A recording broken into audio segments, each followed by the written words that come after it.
This is an electric sport bike, which usually means your wrists are crying after 20 minutes and your back is shot in an hour. The HyperSport laughs at that. I'd be tucked in, chin on the virtual tank, hammering down a back road in full attack sport mode.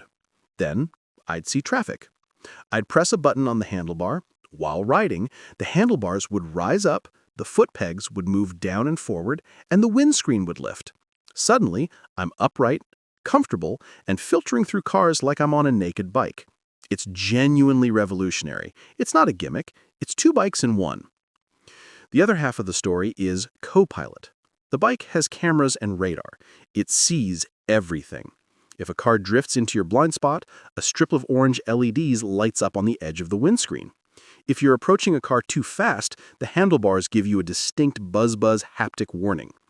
The dash even has a permanent wide-angle rear-view camera. It's a lot of information, but after a day, you start to trust it. It's like having a spotter who never blinks.